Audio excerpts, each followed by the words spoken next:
poverty, oceans.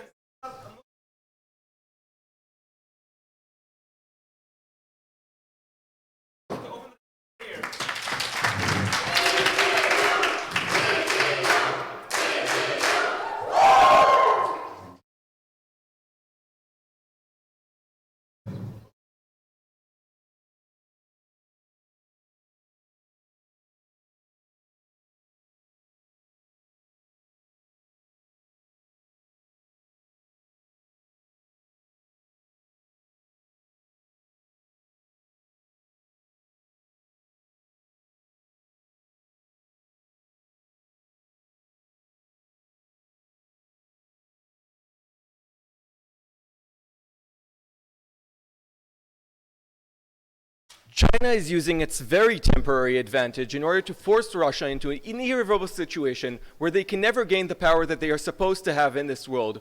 The only thing we get in return in this time is temporary cash, which we don't need, and pandas. We believe that on side opposition, side government, that we need to make a change now in order for our ability to disengage from a failing economy that will be the Chinese economy, and to allow what we have as the Russian economy that is now capable of showing strength after it showed strength in Syria, that has lots of territorial waters that is now accessible to gain power.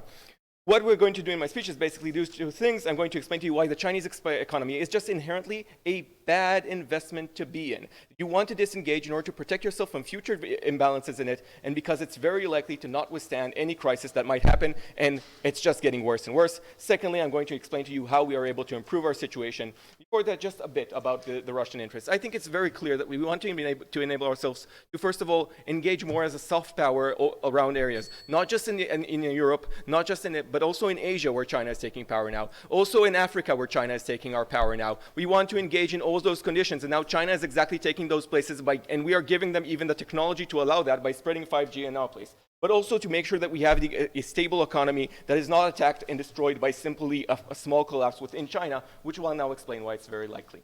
So, let's talk about China first of all. Look, I think everybody knows that it has a terrible debt, but it's worse than the fact that they have a terrible debt and that is about 300% about their GDP. It's that those are not the official numbers. That means that the markets are constantly being scared about the next action that China will do. They're constantly being scared, and anything that reduces the ability or the security of what China will do means investors are constantly being afraid because the information is not realistic. And in that, it seems like this is enough of a problem, but the Chinese government, then the second phase, is the Chinese government is just terrible at planning, and this is twofold reasons. First of all, they have this philosophical idea of the mandate of heaven. They deserve to rule, and if they deserve to rule, they're good. And therefore, they continue this cycle. They believe that they are supposed to be in control, and even if the economical situation is worse off, they continue to believe that they should maintain control. And that's why they allow a lot of things that make an unstable economy. So what are they doing? They use favoritism. They favor local party-aligned companies. They favor all sorts of things. They increase their control because they believe that if they are worthy of control, then economical benefits will follow. This is not really the case in any full market, but this is she's planning how she looks at things. Thirdly, they have the idea of local governments that are very ineffective. They work by incentives by the local systems, by the central government. The problem with these incentives is that they work as long as they build stuff, as long as they build infrastructure. This is done immensely and has created lots of projects, but also lots of loans within these local governments because they wanted to create projects, and now we have tons of airports in China which work at 50% capacity. We have buildings that are empty. This is an economy that's just going into more and more of a recession. Fourthly, BRI, their biggest project recently, is falling on them. Because after in Sri Lanka, everybody saw that this is a loan trap. Now people are afraid. And it's not even, it matters if it's true that it's a loan trap. The fact that the perception that it's a loan trap by every country means that Philippines back down, means that every country back down from that situation immediately. But to worse things off, China has one of the biggest sectors of shadow banking. So even if they wanted to control their loans, they have no capacity to do that because they don't have control about what is happening in their borders. And because the local governments are incentivized for benefits, more and more people loan. And look, to add to all that, they now have just added a trade war that they couldn't have planned for. This also reduced the deficit. They also reduced the fact their ability to create trade.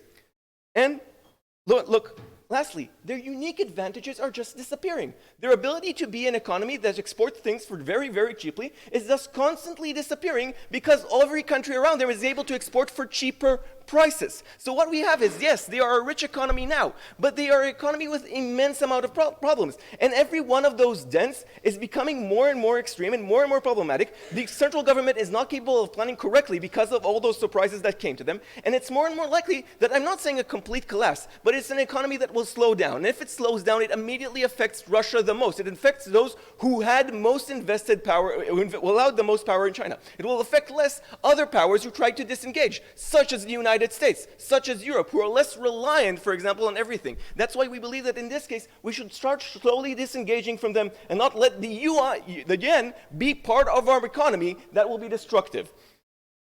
Before I continue, yes? Yes. However,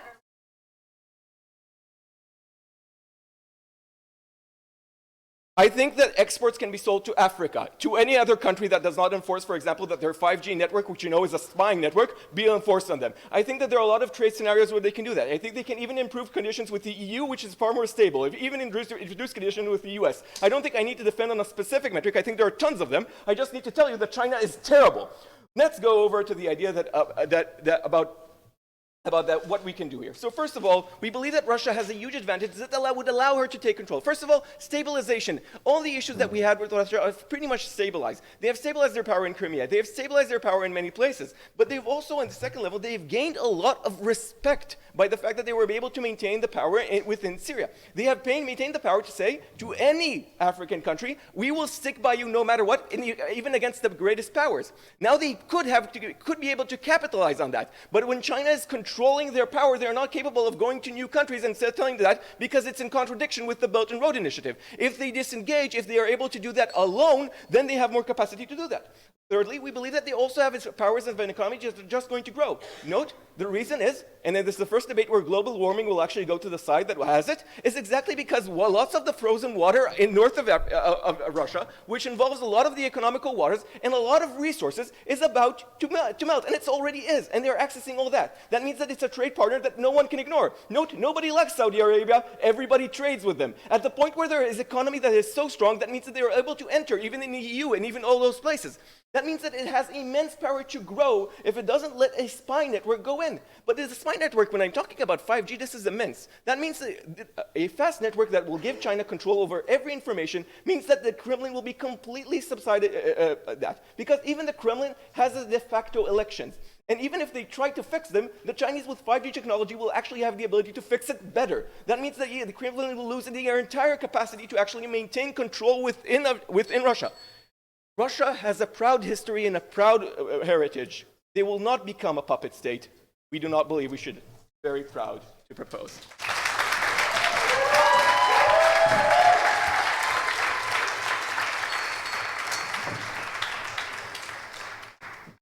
I thank the Prime Minister and all the leaders of opposition.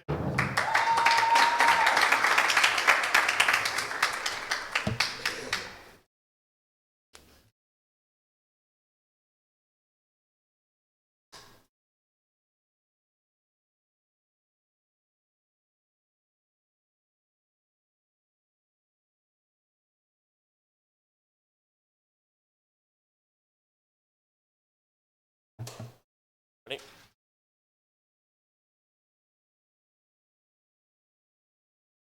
Within a proposition side of the House leads to a loss of specific benefits that Russia can only receive by its participation and dependency on the Chinese government, harming the relationship, harming both China and Russia in its fight against the West. Two arguments. Firstly, why there are unique benefits to the Russian economy and political environment through its alliance with China, why that's lost on their side. Secondly, how it harms Russia's international position. Firstly, I want to deal with Gov's case, because it hinges basically on one key claim, which is that the Chinese economy is likely to fail, that Russia's economy is strong, and that thus the strong Russian economy is going to get dragged down by the failing Chinese one. Two responses. First, I would just say that it is actually the reverse of this. Given that China has historically been continually growing, has an incredibly large number of people who can perform work within that country and still has comparatively low wages, and is still a net exporter despite the trade war that has been going on with the United States, I just think that in comparison to a Russian economy being restricted by sanctions, that the Chinese economy is not going to be the one dragging Russia down. Secondly, I would say that there are a lot of ways to insulate from the consequences that they identify. Things like being able to do domestic stimulus spending because your economy is more prosperous, and thus if China faces an economic difficulty, you're able to respond as a result. The only way, notice this, the only way that they can isolate themselves from an economic consequence with China is to move up when that economic consequence occurs. So rather than stopping trading minerals to them when their economy crashes, they want to stop trading minerals to them now. That just seems to move the timetable forward rather than eliminating the consequence on their side. Firstly, why there are unique benefits of the relationship with China that get lost on their side of the house. Firstly, I want to highlight what kind of activities we see as occurring in the status quo. Firstly, the sale of raw materials like gas, like oil, like diamonds. Secondly, technological trade, where Russia gets consumer technology like 5G that they assert is a spy network with no actual analysis to say why is the case. Given that we have an alliance with these actors, they give me no reason to believe that the Chinese have an incentive to do massive spying on the Russian government that would probably harm their relationship with someone they've been incredibly close to for a long period of time. Crucially, Russia doesn't have the technological advantage because it doesn't have companies like Huawei that are able to produce this 5G technology. Thus, this is something that we uniquely get from China, and crucially also, no other country is going to want to give someone that is generally an international pariah 5G technology. Africa doesn't have this, so they can't just turn to them to get all of these particular benefits, and Western companies that do are actively prevented from trading with us through sanctions. Thirdly, we do military sales where we sell weapons to them, and as the main exporter of our military technology, thus funding a massive military-industrial complex within the Russian state that is crucial for our economy. And fourthly, and this is really important, Russia is not allowed to make any transactions in US dollars or euros because of international sanctions. Thus, all of its sale of oil on the international market, its sale of those raw materials,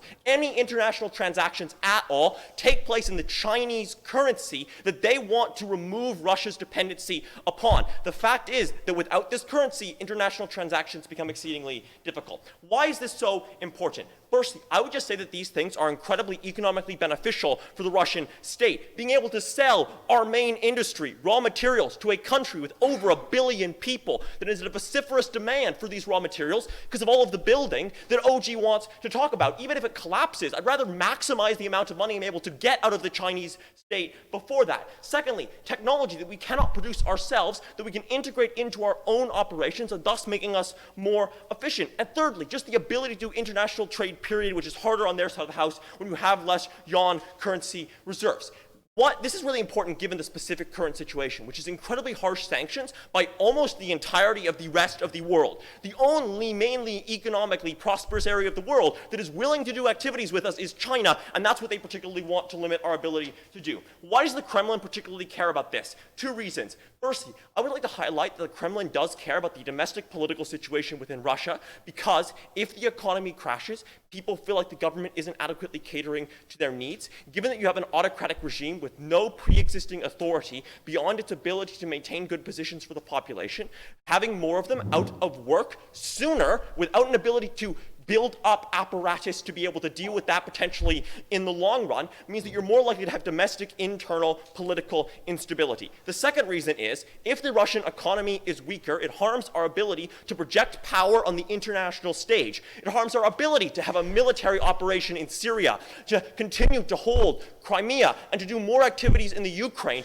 if we are economically weaker and we do not have the money to fund these particular kinds of activities. Why is China so unique? Firstly, it's uniquely large, thus it has a unique market for us to sell our resources to. Second, the sanctions with the West and the political opposition that mean that they will not engage in this activity to us. This is something that's lost on their side. Secondly, why it harms our international position. Premise one, that it harms Russian-Sino relations. Three reasons why. Firstly, this is a perceptual attack on the relationship that exists between China and Russia. It is seen by China as you attempting to distance yourself from them because you see them as a potential geopolitical rival or a potential threat to them. This is perceptionally attack on the relationship. Crucially, this also triggers a prisoner dilemma situation, where if China maintains its dependency on Russia and Russia moves away from its dependency on China, that puts China in a comparatively weaker position than the Russians. Why is this so crucially important? Because it means that the Chinese now have an incentive to equally try to distance themselves from us in order to make sure that we do not have disproportionate amount of power over them and they do not have a reciprocal relationship. The second reason why this harms Sino-Russian relations is that China particularly wants to do these things in Russia, and they will feel particularly attacked if that's not the case. Closing, yeah.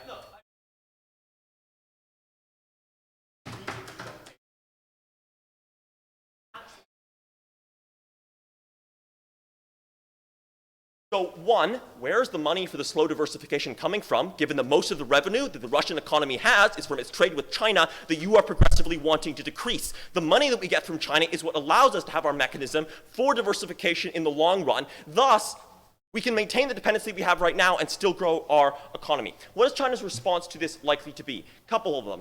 Firstly, you're likely to turn to the Russian sphere of influence. This is the Caucasus countries that have the raw materials that we are less likely to be selling to China on proposition side of the house. Right now they don't turn to these countries because they respect Russian dominance within the region, but at the point at which we are less willing to give them the things that these countries currently have access to, they're more likely to go directly attempt to influence them. But secondly, to the extent that this weakens China by harming China's economy as well, it weakens China's position against the West. Currently, China is distracting the West by being such a rising global power, allowing us to do the stabilization and consolidation of power that we previously had. Thirdly, I just want to highlight that having a strong alliance with China is a perceptional threat to any attack on either of us. That being harmed is a consequence in this debate. Proud to oppose.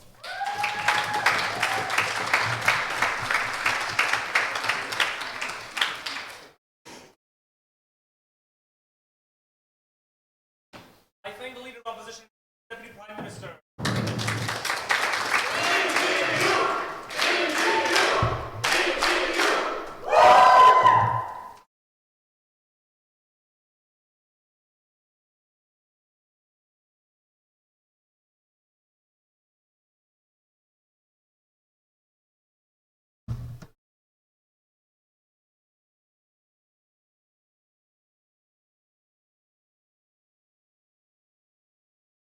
So in my speech, I'm going to do the exact comparative needed in this debate. What is better for Russia? Is it waiting the kind of for the kind of economy, the Chinese economy entering into a crisis, which is what we explain with multiple rationales that get ultimately no response, or engaging slowly and gaining the kind of more power that we actually explained to you is likely to happen when you disengage and not completely being dependent. Before that, two important points of framing. A, something strange about the opening opposition. They seem to claim that we are all for losing any relationship with China. We agree with the POI that they get, that this is not our burden in this debate. All we need to say is to reduce the kind of dependency. What does that mean? It means that you still have significant economic relationship with China. You aren't depending on it, meaning you have less UN dependency, you have less dependency on a lot of levels, but you still have some sort of economic relationship. Secondly, it means that you still have a lot of diplomatic relationship with China. This is also crucial because we do understand that there are benefits of having relationship with China on a strategic level, on the fact that they are located in nearby and have some strategic needs to be together. We say we get those under our side of the house and we are fine with that. And we say a lot of analysis really doesn't have the nuance of just reducing a part of their economy, and this is crucial. Secondly, we think it's crucial to establish in this debate that it is clear that the Chinese economy is currently stronger than the Russian economy, meaning that when you analyze the relationship, it is quite clear that China has more control currently in relationship with Russia. And a lot of the analysis we get, it seems like opening opposition assumes that China is just this nice power. It's going to allow Russia to be more powerful. It's going to allow Russia to get all those things. We think this is very unclear for us when we know that China is stronger. China is an amoral actor that do whatever the hell is promote their own interests. So it's very unclear to us why it is likely to happen. Briefly, on the point that we get, which is crucial, is 5G. Because the response that we get, what we analyze about 5G and why it is important is, well, you never analyze how it works. It's simple. 5G controls how the network works, the connection between computers, phones, all across Russia. When Russia allows China to take this sort of control and when you add the level of China not being an accountable actors, them being able to do whatever they want, and you aren't able to go and track down what they actually did with the kind of 5G technology, we say this is a huge problem. We say if China on some point want putting out of control, want to change something within the government, when you allow them to do so, you give them complete power, and that is already a big impact in this debate that is unresponded to. We say we prefer, yes, slower internet. We say that is fine, or taking the American approach and going for companies. And we already see that Huawei actually did spying, so it's very unclear to us why the claim it isn't so. And briefly on the fact that, well, all transaction can only happen in yuan. Well, it might be currently true. There are many other currencies that you can engage in, and you can engage in international trade. So it's unclear to us why, if currently you engage mostly in yuan, it is impossible to you to engage with other currencies. So let's understand what actually happened with the economy, because what we analyze on very different levels why the Chinese economy is entering into a problem. It seems like opening opposition really thinks about a very short-term kind of benefit. Why is that? Because the only response we get, oh, the Chinese economy is going to be fine. Why is that? Well, they have many people living there. They have a lot of ability to produce products. We say, well, this might be somewhat true, not responsive to any of the rationales we give, but more than that, this is a very limited kind of benefit. Why is that? We see that the future is entering more into automation, meaning that the benefit that China has now, when you have a lot of hands producing kind of product, is something that is going to be lost soon. So even the kind of advantages they talk about is not something that is good enough for us. They say secondly, that currently the Russian economy cannot deal with disengagement even slightly. This is very untrue. Why is that? We say that currently the situation in Russia is stable, but more than that, we actually offer you chances for Russia to gain more economic power through the fact that we have towing water near Antarctica, and we actually be able to engage in more trade, which means that you actually can do so. We say even if the Russian economy is going to take a small bump, this is true. We are okay with accepting this in this debate, but we say currently it won't be as big of an issue, and I think the Russian economy doing it slowly and understanding that it will take time to engage in relationship and going. I mean, we never said doing all in one day. It can take a few years until you develop your own economy and being able to do so. We say this is way better for the Russian economy. So what we say, what happens if you don't do so? If you continue the kind of dependency. So now in 2019, everything seems fine, but then when you actually consider the kind of things that takes a longer time to actually become big impact. And what we explain to you is the following, and those are crucial. A, the fact that the debt, it takes time for China to become a big deal. We don't even know how much debt they have, and this is something that is significant. This will always be a part of the Chinese economy. The fact that they aren't reflective, they don't tell you what actually happens within their economy because the government has an interest to keep it in. It's not a democratic kind of relationship when we talk about China. It means that now they cannot sustain a huge project and they have huge loans that nobody is going to provide to them. Specifically when Russia is invested so much within the Chinese economy, when something like this happens, when they have so much money dependent, when the Chinese economy debt grows so big, it means that yuan loses all its value almost. It means that everything in Russia, the Russians themselves cannot do the kind of trade that they are reliant upon, and it means that the fact that the Russian economy that is weaker is going to enter into crisis, and you have no idea when it's going to happen. You have no idea how to prepare to it. And in this specific situation, the kind of impact on the Russian economy is way larger than doing it slowly at a time, as we explain, will likely to happen. More than that, just briefly before I take you, we also explain about the fact that China is engaging in a trade war that already has taken tolls on the Chinese economy, is unlikely to end, and we don't really see an end coming, which means that you're already in a situation that you are unlikely to get out of. Before I move on opening. All of your impacts depend on a massive China, such that a Chinese economic crisis wouldn't have all of those negative impacts for Russia. But then turn around and say, no, we say the following. The Chinese economy is probably going to enter into crisis. You have two options currently with Russia. Either be dependent and having this crisis fully impact your economy, or try to look for other routes of support. Meaning that if the crisis is going to happen, yes, obviously it's going to influence your economy. This is something that is going to happen in this debate. But the change is how much is going to influence. If we're going to turn more into the EU, if we're going to start to turn more into the US, is it possible? It's going to be more difficult. We agree it's going to be more difficult than turning into China. But we think it is possible for Russia to engage more with the EU, to engage more with closer countries. Here, we also have to get more benefits and less likelihood of crises or less likelihood of conflicts happening within the European countries. Russia has no way to win against NATO if such a crisis is to occur. And I think actually establishing more economic relationship with countries that are nearby is actually something that is good for Russia on other levels, about the fact that and also the European economy is more stable, is something that you can actually depend on. We also explained to you why there are reasons the Chinese economy is likely to enter into a crisis because of the way they work, because of the government control. Because of all these reasons, because of the fact that economic crisis is inevitable, Russia has to step away as much as they can currently. We are very proud to propose.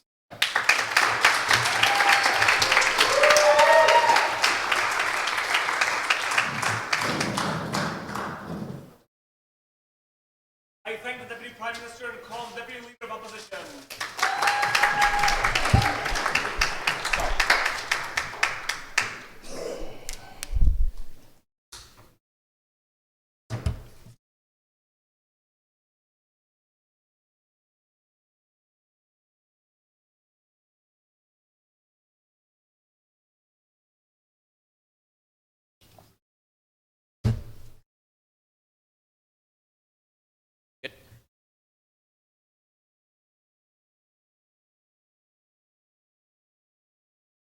Russia is the pariah of the world due to historical reasons, because what it's done in the past 100 years, and because there's so much democratic pressure in Western states to resist Russia. I think it is very naive for the other side to simply say we can pivot away from China. There has been great economic dependence because of the economic models pursued by both countries. That China is growing industrially and technologically and requires raw materials and resources from Russia. That key relationship benefits both nations, and we think by destroying it for arbitrary reasons is destructive towards the development of both Russia and China, which is, we think, to the detriment of the Kremlin. I'll be doing three things in the speech. Number one, highlighting why China is a key economic partner to Russia and responding to their case about why Russia is likely to become weak. Second of all, talking about international relations and why we think that is harmed and is likely to be of a detriment to the Kremlin. Just to begin with, though, to highlight what Trenton's case was and why the lack of responsiveness was important. China is a key economic partner to Russia as described because of economic models. Russia loses massive economic benefits that it can gain, which means one, the Russian people suffer, but two, the ability of the Kremlin to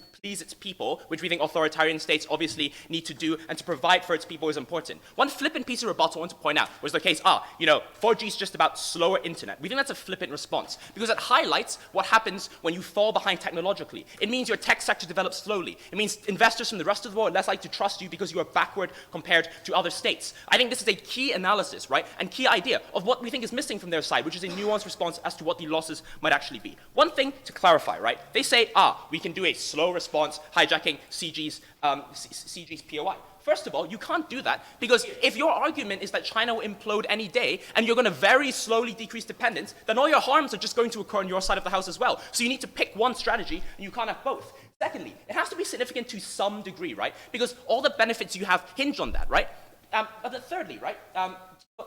I think a lot of this stuff, right, is going to tie into the rest of the case, and I'll show you why this is important. So first of all, China is weakening. The key strategic aim they have is to prove that China is weakening, and we should therefore get out before it's too late. Number one, I want you to notice, to give you a lot of reasons for why China might be weakening, but not why the weakening leads to a weakening of the dependence that China might have on Russian resources, and why its ability to buy up Russian resources might actually be effective. I think that key missing link there is destructive towards their case. I'm going to prove why this is unlikely to happen. Number one, even if you have a lot of shadow banks and there is a lot of debt and your economy goes into crisis, notice that things like production, and because China produces a lot of basic consumer goods that are still bought up by the rest of the world, it means it still has a large demand from international markets for a lot of that production. So a lot of the production that it has, which relies on Russian resources, still exists, and no thank you, and therefore it still has to buy Russian resources even if the economy is likely to crash. Second of all, even if the economy crashes, the Chinese population is still massive. That means its reliance on Russia for things like wheat, right? Its reliance on Russia for things like fuel to keep warm in the cold winters still remains regardless of the economic state, and so you're likely to buy those kinds of resources. Thirdly, China is the biggest buyer of Russian military equipment, right? The military-industrial complex is a massive industry for Russia, and China, even in economic recession, is likely to continue purchasing military equipment. One, as a show of arms to show its people that it is immune to attacks from the West, but two, because it wants to defend against perceived threats in the South China Sea and across the world. That means it's still likely to continue buying, even if, with the money it has,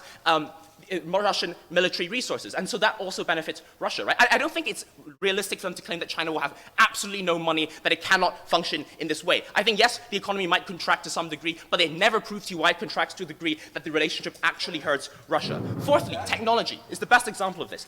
China is the unique seller of technology, a lot of technology like 4G, 5G, consumer technology to Russia, because the West refuses to sell to Russia. And I think that means you cannot, they have to give you some reasons why they can somehow be replaceable, right? Secondly, let's deal with the alternatives they bring, because their claim is, well, we have a lot of alternatives we can turn to, and so the Russian economy is unlikely to be hurt. The first example they have is emerging countries like Russia. First off, I would imagine that a lot of African countries are even more unstable economically and politically than China. So I think a lot of the problems they have just shoot themselves in the foot when they consider Africa. Two, the African economy pales in comparison to China, right? Like, it might be an entire continent. It probably has less people than China, but certainly its economic development and dependence is going to be significantly less than China. They never show us why it's likely to catch up to a degree where it actually makes any difference. But thirdly, I think if China loses its ability to buy resources from Russia, it turns to Africa instead. And so it dumps way more money into Africa to gain resources from Africa, and so your ability to then compete with Africa decreases. So I don't think they can just say, oh, we're going to sell these things to Africa, when Africa is actually an economy that produces a lot of goods for industrial powerhouses like China and America. The second argument I have is about the United States and Europe. Look, they need to give you some reasons as to why America and Europe have any incentive to take advantage of Russia. I'm going to postulate maybe the Western economy isn't great, but it's probably doing okay. It has a lot of people it can sell to and buy things from. They never claim to you why Russia is so unique that all of a sudden they're going to drop all the historical animosity that they have. Secondly, geopolitical tensions in Western Europe and Eastern Europe mean it's very unlikely, I think, because of missiles pointing at each other, they're going to forgive Russia. 3, there are sanctions. 4, Russia's done awful things like spy on people and poison people, right? I think all those things mean there's a lot of democratic pressure not to deal with Russia and to keep them excluded as an international pariah. But 5, right? I think if they see you moving away from China and damaging your own economy, they're just going to say, ha, we're going to let you damage it more. We're not going to relieve sanctions. We're just going to stop trading with you, and your economy is going to crash, and we're going to have greater ability to influence the economy of the world. I think that's what they're going to do, and so Russia's just going to be opening.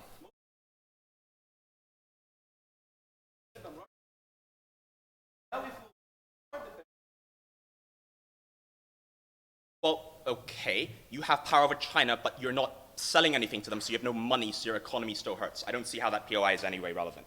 International relations, right? And the lack of response on their side of the house to this is very damaging. We proved 3 unique impacts on our side of the house. 1, you have weakened the perceived alliance between China and Russia. And that is because, simply put, right, if you have an economic dependence and you suddenly say, nah, we don't trust you anymore, that hurts your alliance. So even if there might be other reasons why those 2 countries should work together, I think it is a big blow to the trust because China values its economy significantly. Second of all, China ends up turning towards other countries to gain economic resources. Where can it gain fuel? Where can it gain oil? Where can it gain wheat? Where can it go and develop its 5G technology? Not in the West where they don't trust China, but probably in states that Russia has influence over. Places like Kazakhstan, places like Uzbekistan on the border with Russia that Russia currently has influence over, and China doesn't touch because it knows and respects Russia. That is why the One Belt One Road is focused, for instance, in Southeast Asia or South Asia, as opposed to up there, specifically because it doesn't want to incur so much into Russian influence. China's just going to do this now. It doesn't care about Russia, and now that it needs those resources which it can gain from these places. But thirdly, China's ability to decrease the West, to resist the West decreases, right? Like, as we've pointed out, China is hurt economically by this. That means it is less strong, is probably going to be less able to distract the West. It means the alliance that China and Russia had is going to be weaker. It means the West is able to exert greater economic pressure on Russia instead. This hurts the ability of Russia to expand geopolitically and to exert influence on the international arena. It destroys the only ally that Russia truly has and that is dependent on. Very, very proud to propose.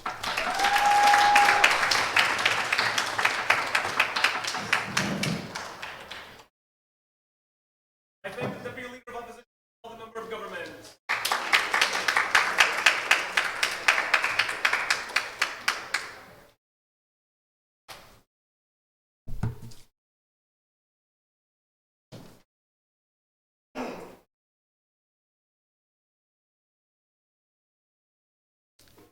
Everyone ready?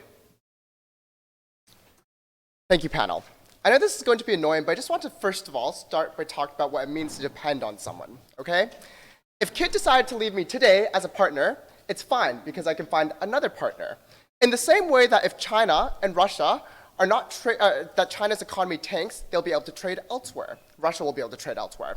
And that's why the trade issue isn't the biggest thing that was identified by the opening government team. It was the fact that you had currency reserves, because that's when you actually rely on them. When the yuan drops, that means that the currency that you have becomes lower, and the final link that OG doesn't fill in is that your net wealth decreases. That is what it means to depend on someone. So much of the debate on top half, I think, has already been outframed. I think that they didn't really understand what this debate was about. I'm going to do two different things for you. First of all, I'm going to start off by just talking about what the comparative is, who these likely trading partners are, and what will happen, and then I want to talk a little bit about how this hurts Russia.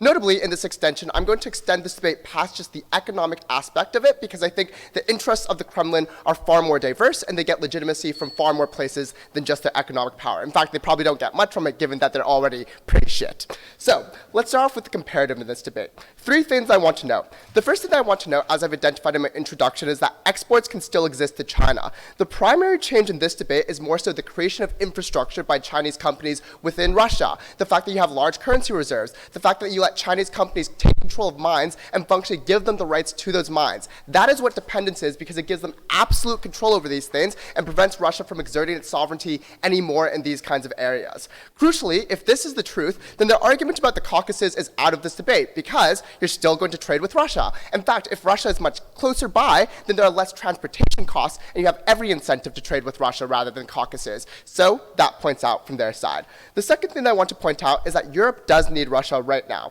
The important thing to note is that sanctions are being put on Iran, the other big oil and gas provider within that area. And importantly, that means that there's very little oil and gas that can go in other than from Russia. This is particularly important because US sanctions prevent any EU company who has dealt with Iran from trading in the US as well. No, thank you. So these sanctions have massively deterred actual trade between Iran and the rest of Europe. This has now led to the cooling off of sanctions and increased investment. So for instance, Germany approving Nord Stream 2 within its own borders to allow more infrastructure to come in. The third thing that I want to point out, no thank you, is that you can just trade with Kazakhstan and India. There are other rising economies in the world, and you can't just say like, oh, Africa's not that big to really get around that. There are large emerging economies that you can still invest in, can still have trade in. So I think even if you believe this debate is about trade, we have other trading partners.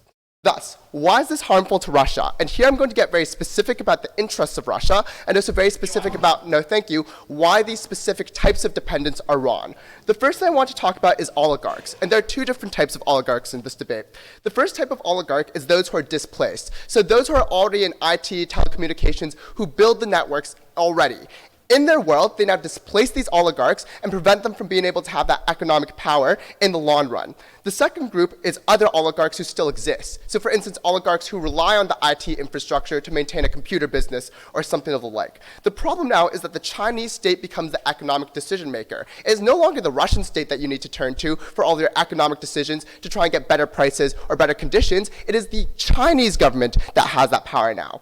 What is the problem? This functionally means that the first group of oligarchs will be angry at the Kremlin, and the second group of oligarchs will be co-opted by China. And this massively reduces Russia's power over oligarchs. And this is very important because oligarchs have control over politicians. They're deep in the pockets of politicians, and that means that you're more likely to create internal party strife when you start trying to bribe party officials. They also control things like police forces within local regions, which means that they have the power of force in many places. They also, no thank you, have significant ties with the military, meaning that if they can co-opt the military, the Kremlin loses all legitimacy. So as a whole, the Kremlin's economic influence over key decision makers and players in the Russian economy gets loosened, which means they have less control over the state overall. It could potentially be overthrown or forced to back down and secede power. Yep.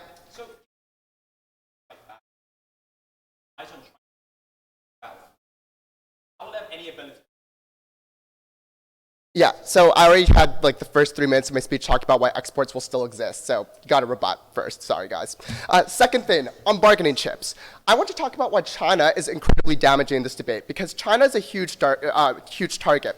Unlike what they say on their side of the house, the weakening of China's economy will not prevent that target from being on them. And the reason why is because China's flexes come from Xi Jinping in his more interventionist position. It's not from their economy entirely, it's from the fact that they're going to the South China Sea and taking away islands from one of the US's biggest allies, allies, Japan, and that is something where the money will always flow regardless because of domestic political popularity. The problem with Russia when it allies itself with China is that Russia gets hurt in the crosshairs. So for instance, when the US chooses to try and sabotage Huawei, that massively diminishes and increases the amount of time it takes to build Huawei infrastructure in Russia because they can't allocate money there anymore. It means that any degree of companies who are in Russia and then go bankrupt as a consequence of increased tariffs, for instance, are now going to directly lead to the bankruptcy of Russian assets and prevent them from being exploited in the short term. No, thank you, preventing the exploitation of those things. But the other thing that I think is very important is that when China receives pressure, they can now when China receives pressure, they can now sell off Russia. So for instance, they have massive economic leverage. If they want to appease the US and try and get some kind of political horse trading, so less US response in the South China Sea, they might choose to dump the yuan so that you actually decrease the currency reserves of Russia. They might choose to trade off information that they get from the 5G network, providing the incentive that OO cares about so much in this debate. As a consequence, they will be able to use direct actions based on that dependence that exists to sell out the Russian economy and the Russian people to try and avoid scrutiny. The last thing I want to talk about in this debate is nationalism, because I think it's important to note that their arguments about the relationship are untrue.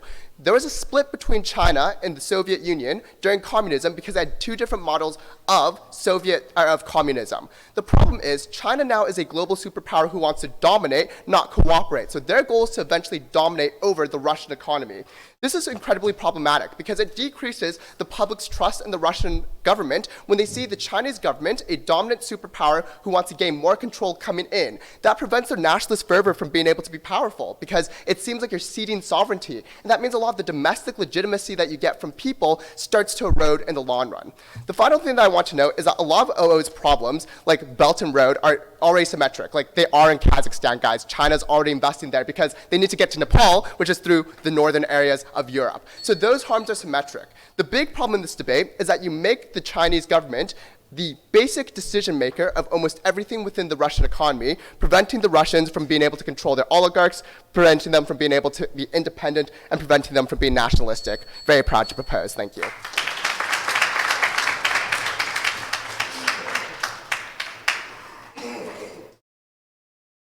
I thank the member of government and call the member of opposition.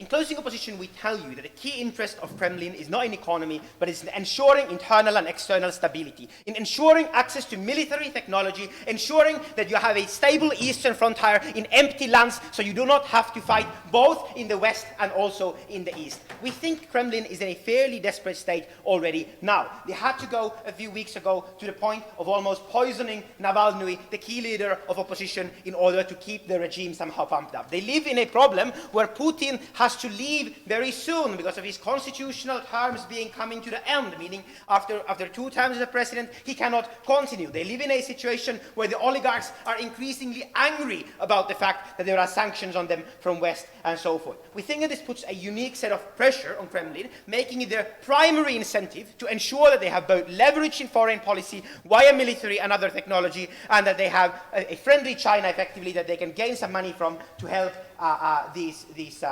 oligarchs. We think that this matters significantly more than the economic stuff. Already, I think closing government well pointed out that the Russian people are quite used by now to living in what is not an economically prosperous country. They have been fed the idea quite successfully by now that it's only due to the Western evilness that they are a poor country, and therefore the seeming militarily strong also probably gets the benefits of keeping people happy that our opening so wants to get. Before I go into how effectively this motion destabilizes Russia in significant ways, I want to give 3 specific responses to this idea of alternative trading partners.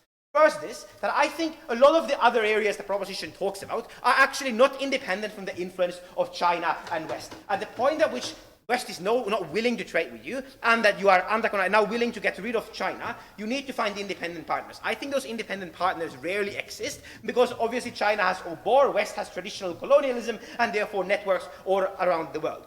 Often, also, you need to pass through countries that are allied with China or the West in order to gain access to their neutral markets. Say, in order to get to India, you need to use all-bore constructed like railroads and so forth, which probably is something that China is not like, or it's not in the like spirit of what you want to do if you actually want to get rid of being like hugely dependent on China. We also think that the Western Chinese have an incentive to limit Russian action, both because China probably wants to keep trading with Russia, but also because West simply doesn't seem to like Russia, meaning that if there is a neutral partner, I think the Western states have an incentive of like getting it on their side, attempting to stop any possible trade with Russia. Secondly, we say that Russia has invested significantly in the trade with China. They have built effectively scratch into empty wastelands of faraway Siberia where very, very few individuals live, incredibly expensive mines with Chinese money, incredibly expensive pipelines in order to transport a lot of oil and so forth. We think that for a poor country like Russia, a significant portion of GDP for a long time has gone into this, is probably not a feasible economic strategy, and they take a huge hit at the point at which they abandon this. Lastly, we think that if it is that you want to trade with West or somebody who is influenced by West,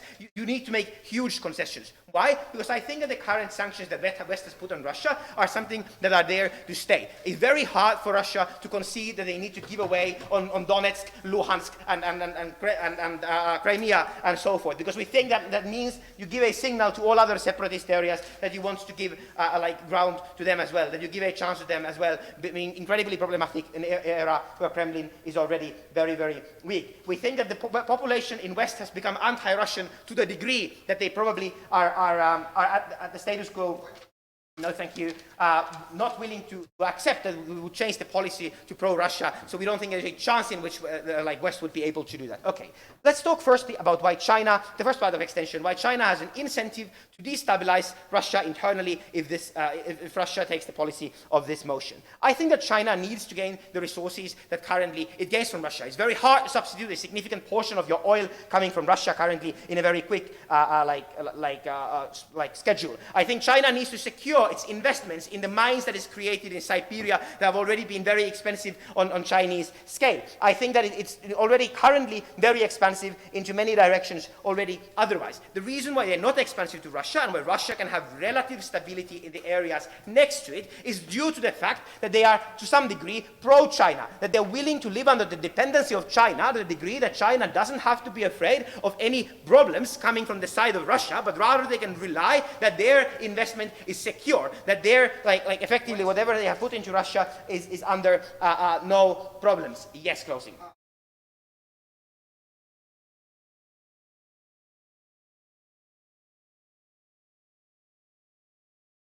I think that the getting political concessions from West is something you can gain with trade policy with US. It's something you can gain by limiting your obor interest and so forth. It's not unique in any way. Whereas I think that your ability to get oil and other stuff that you uniquely want to get from Russia and the fact that you want to keep your investments seems fairly unique. We think that this is not something that the Chinese on balance of actions actually want to like you try to claim.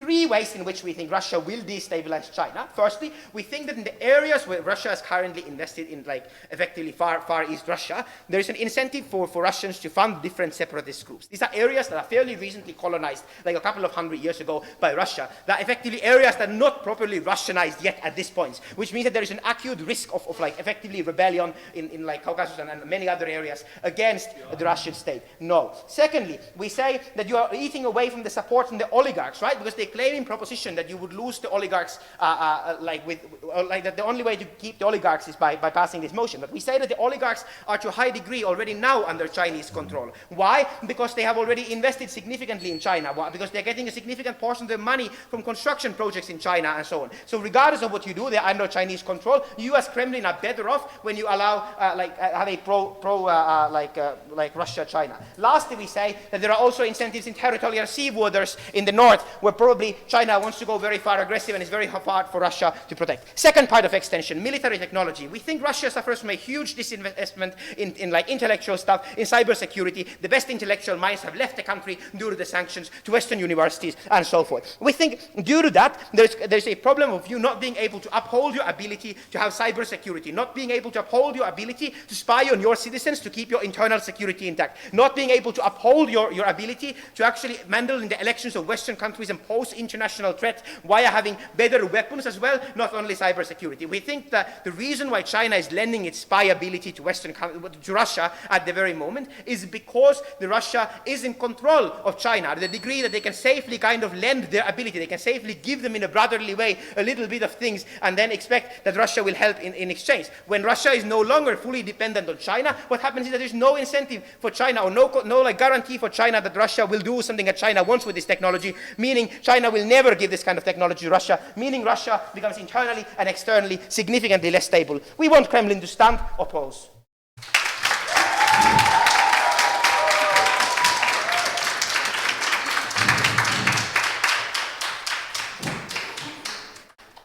I thank the member of opposition and call the government with.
Look, I think in this debate, opening government do a good job at suggesting that it might be in the interests of the Russian economy to distance itself from China, and I think opening opposition do a valiant, if potentially slightly unsuccessful job of defeating that. What Jason points out is that the Kremlin is not an organisation which is obsessed about economic growth. It is obsessed about other things, namely, one, the ability to be an independent sovereign power, namely, two, the ability to maintain political control over the key actors, particularly oligarchs and nationalists who can both pose significant threats to the stability of the Russian regime, and thirdly, to have the ability to balance off the West against China rather than becoming a fully subsumed part of that country. I'm going to be doing two things in this speech. Firstly, I'm going to be dealing with the clash on the economy, and secondly, I'm going to explain why this voids Chinese sovereignty. Before that, 3 points of rebuttal to what we just heard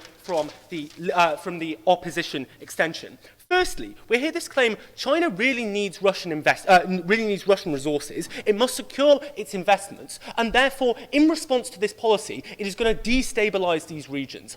I think this is, I'm unclear why, if it is true that you really need the Russian minerals that Chinese mines are sending back to China, it is in the interests of China to destabilize those regions. I think it's actually a terrible idea for the Chinese to do, precisely because of Yuan's analysis. But no, they give you very limited reasons about how China is precisely going to be able to destabilize Russia. Largely it goes around the question of they will fund separatist groups in the Far East. I want to note that Russia has about 30, 40 years of experience of controlling that particular problem, dating back to the Sino-Soviet split. It is reasonably effective at preventing Chinese efforts to stir up separatist groups in its Far Eastern regions. But no, there is a mutual interest from the Chinese to not do this. Two reasons why. One, because the Chinese economy is already overstretched. Like they can't simultaneously combat Japan and the US while at the same time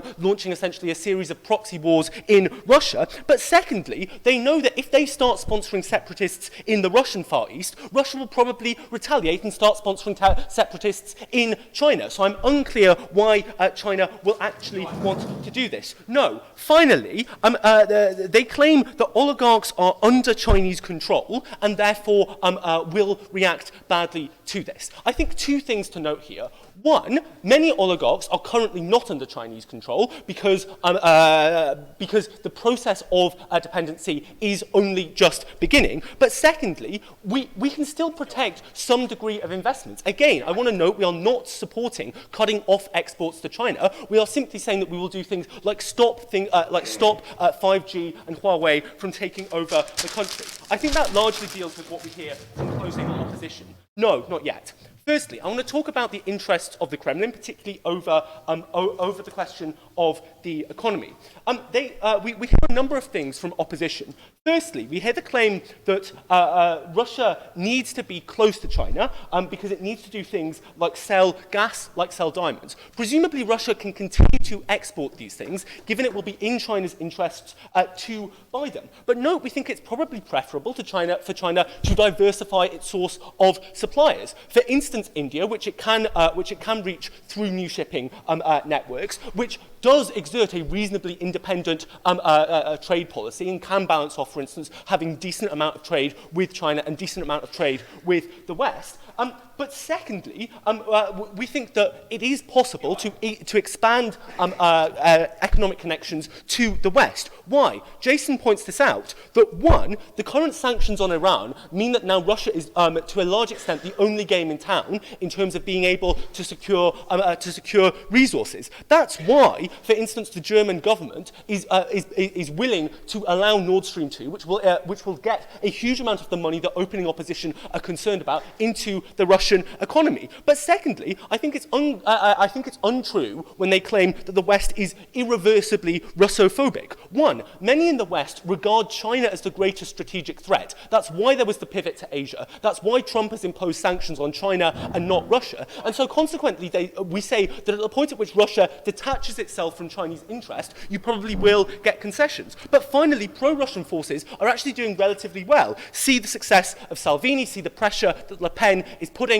on Macron, see the fact that after Brexit, the EU will be losing its most vocally Russophobic member. So we think that Russia has alternative options to trade. Go. Yeah, Russia is more likely to get dumped by China far quicker. And oligarchs will be on any new alternative by your own analysis. No, we think it's in the interests of China, precisely as you both say, to continue to have some degree of trade relationship with Russia because it needs these goods. We think, however, that at the point at which dependency increases and exacerbates, it will completely void Russian sovereignty. The final area that I want to talk about is the question of 5G. They say 5G is important. We agree that technology is important, but note that 5G is largely controlled by the Russian state, and so by the Chinese state, and so consequently has every incentive to do things like stifle, as Jason pointed out, the emergent Russian tech sector. We think that the ability for Russia to have more independence in terms of its own technology is something that you should weigh higher over more advanced technology in the status quo. Let's talk about why this hurts the ability to maintain political control. One, the more that China invests in the Russian economy, the more that it has control, the greater ability it has to do things like co-opt oligarchs, who are often key to maintaining the regime's control. But secondly, the more in which China is perceived to be economically taking over China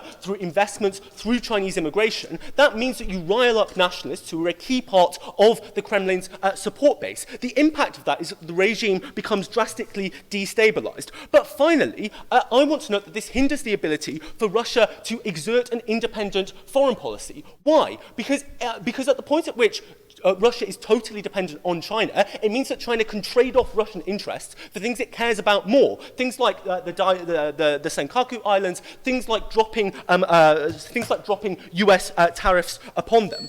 Ultimately, in this debate, then, the question is not about economic isolation for Russia. It's a question about maintaining control over key economic infrastructure, maintaining control over key political actors, and having an independent foreign policy. And that's why we win. Vote opposition.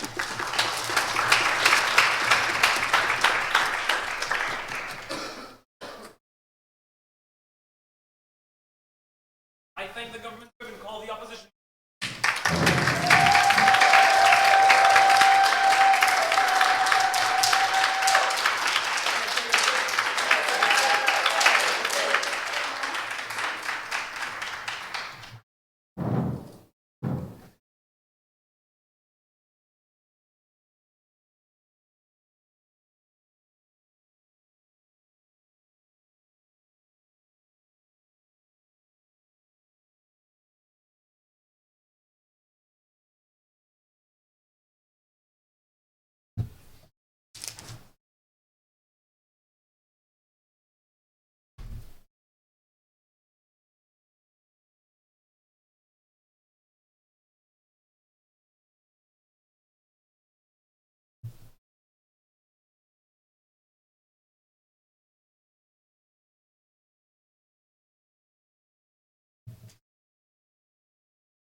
Ready?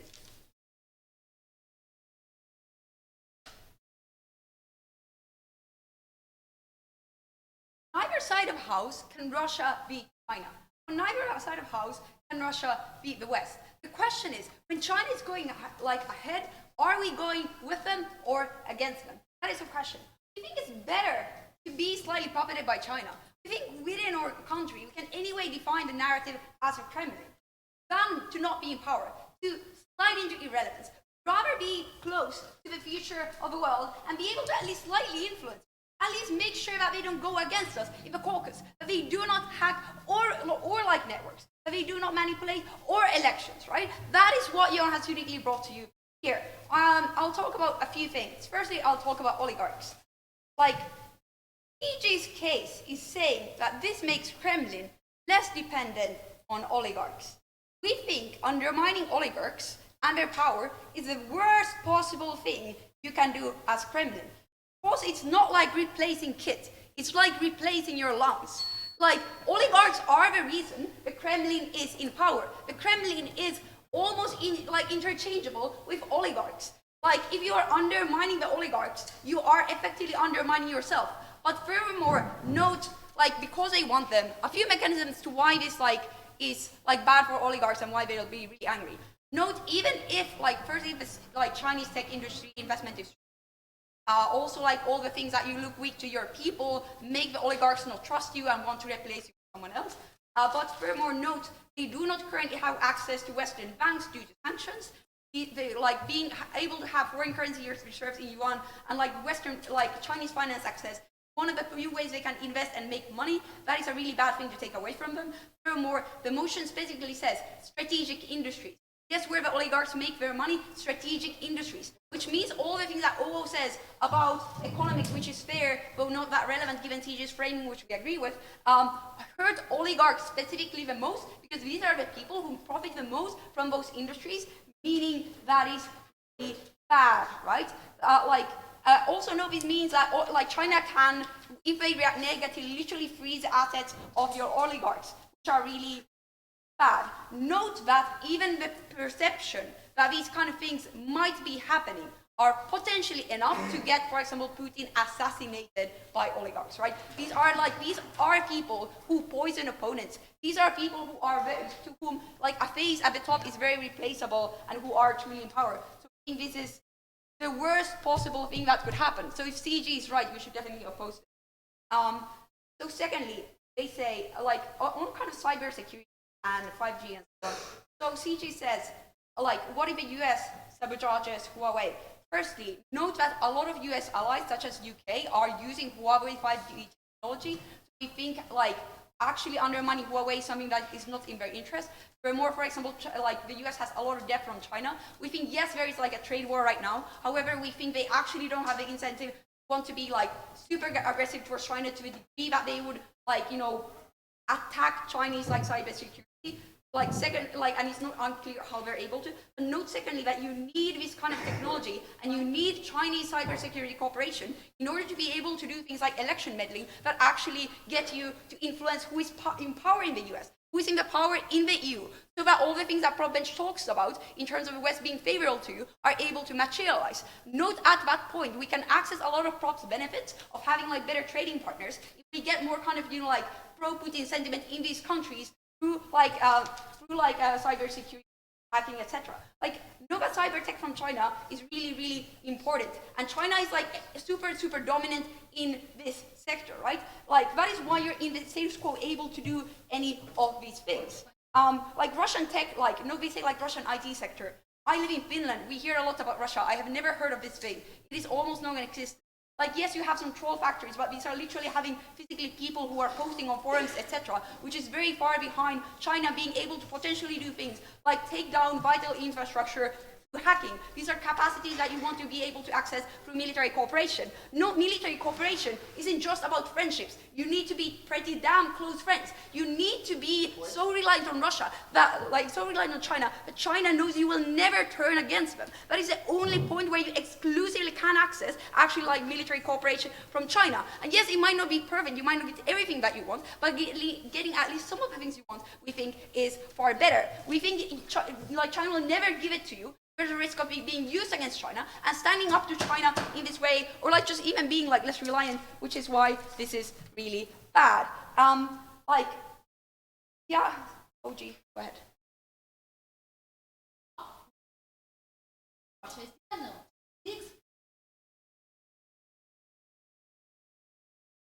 So, two answers to this. Firstly, if your alternative is trading with the West, due to structural has provided, this will require concessions such as giving up Crimea, but will usually turn your domestic population against you, because for years you have been propagandizing that this is the most important thing, and this is what makes Russia strong, and that's what makes your life, despite economic harm, worth living. Like in Russia, we think this is something that is harmed by this. Secondly, your second alternative is India and Central Asia. Note this is like places that either China has huge influence on due to OBOR. They have already taken these investments. They already have Chinese loans that they need to pay back, and they can't back out from now already. But secondly, as far as foreign China goes, you will need to go through those countries and use Chinese infrastructure in order to access that market. Furthermore, we think due to strategic incompatibility in terms of the economic sectors, we don't think that works. But furthermore, note, OGC's Arctic Sea resources, Russian economy will rise. DG says China is building a lot of infrastructure in Russia. Note that infrastructure is essentially necessary in order to access Arctic Sea resources. These are not things that you very easily access. These are things where you need high-tech capability and so on and so on. We think you only access those and get OG's benefits on that if you have China involved. Furthermore, on CG saying they have an incentive to destabilize Russia to get Western concessions. Why this is not true? Firstly, right now China, due to for example reasons OG has explained about Sri Lanka and then seeming slightly unreliable in some over cases, wants to look like a reliable and good partner so that they can grow their global power. For that reason, we don't think they will go back on someone who is a very obedient and compliant ally like we are on our side, and not on their side. That is the motion. Secondly, we think China is relatively okay with West right now. Trump's sanctions are not generally hurting China. They are taking them because they can afford to do so, which is another indication of the Chinese economy being super strong. We think we'd rather be with them than without them. So, spasiba for your attention. Oppose.